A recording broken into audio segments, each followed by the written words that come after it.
குருவே சரணம். ஜோதிட சொந்தங்கள் அனைவருக்கும் வணக்கங்கள் ஆயிரம். இன்றைக்கி நம்ம பார்க்க போகிறது 11ஆம் பாவம். 11ஆம் பாவகம் அப்படின்னு சொன்னாலே என்ன அப்படின்னா, மனமகிழ்ச்சி, கலகலப்பு, ஆசைகள், அபிலாஷைகள் அப்படின்னு சொல்லக்கூடிய இடம். மூத்த சகோதரத்தை பற்றி சொல்லக்கூடிய இடம். சரிங்க, அது என்ன அபிலாஷைகள் அப்படின்னு சொன்னால், ஆசை என்பது 3ஆம் இடம், சின்ன சின்ன ஆசைகள். ஆனால் பேராசை அப்படின்னு சொல்கிறது தான் இந்த அபிலாஷை அப்படிங்கிறது. அப்போது பேராசை அப்படின்னாலே அது 11ஆம் பாவகம். ஒன்றுக்கு மேற்பட்டது அப்படின்னு சொன்னால் 11ஆம் பாவகம்.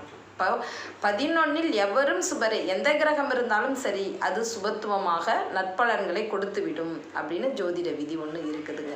ஏன்னா 11ங்கிறது லாபஸ்தானம். அப்போ அந்த இடத்துல எந்த கிரகங்கள் இருக்கும்பொழுதும் லாபத்தை குறைப்பதில்லை அப்படின்னு சொல்லுவாங்க. உண்மைதான்.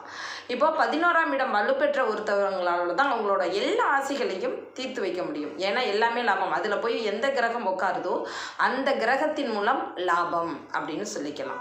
அதே மாதிரி 11ஆம் அதிபதி எங்கே போயிருக்காங்களோ அவங்க மூலமும் நமக்கு லாபம் அப்படின்னு சொல்லலாம். காலபுருஷ தத்துவத்துப்படி 11ஆம் இடம் என்பது கும்பம். அப்போ கும்பராசி நல்லபடியில் இருந்தாலோ இல்லை கும்பத்திற்கு சுப பார்வை கிடைத்தாலோ, ஜாதக எந்த லக்னமாக இருந்தாலும் சரி, எந்த ராசியாக இருந்தாலும் சரி, கும்பத்தில் ஒரு கிரகம் இருக்கும் பொழுது அவங்க வாழ்க்கை சிறப்படையும் அப்படின்னு நம்ம சொல்லலாம். சரிங்க, 11ஆம் இடம்ங்கிறது ஆசைகள், பேராசைகள்னு சொல்லிட்டீங்க. அப்போ அதில் எந்த கிரகம் இருந்தாலும் சுபகிரகம், எல்லாம் நற்பலன்களை கொடுக்கும், எல்லாம் சரி. அதில் 7ஆம் அதிபதி இருக்கலாமா, 5ஆம் அதிபதி இருக்கலாமா, 2ஆம் அதிபதி இருக்கலாமான்னா இது ஒரு கொஷின் மார்க். ஏன் அப்படின்னு சொன்னால், 7ஆம் இடம் அப்படிங்கிறது கலத்திரத்தை குறிக்கும். அப்போது 11ஆம் இடம் என்பது ஒன்றுக்கு மேற்பட்டது அப்படின்னு சொல்கிறோம். அப்போ 7ஆம் அதிபதி 11ஓடு சம்பந்தப்படும் பொழுது இருதார அமைப்பை கொடுத்து விடுகிறது. அதே போல் 5ஆம் அதிபதி 11ஓடு சம்பந்தப்படும் போது அது அளவற்ற காதலை கொடுத்து விடுகிறது. காதலாக இருக்கும் வரை எந்த பிரச்சனையும் வருவதில்லை. ஆனால் 11ஆம் இடம் சம்பந்தப்படும் போது காதல் எல்லை மாறக்கூடும். சரிங்களா?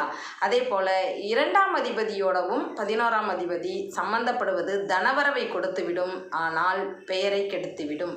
சரிங்களா? 11ஆம் பாவத்தை பற்றி ஓரளவுக்கு தெரிஞ்சுக்கிட்டோம். லாபஸ்தானமாகவே இருந்தாலும் 7ஆம் இடம் 5ஆம் இடம் சம்பந்தப்படாமல் இருப்பது சிறப்பு. கும்பத்தில் ராகு இருப்பது தனவரவை தாராளமாக கொடுத்து விடுகிறது. வேறொரு ஜோதிட பதிவோடு சந்திக்கிறேன். நான் மும்பையிலிருந்து வதனி. நன்றிகள் ஆயிரம்.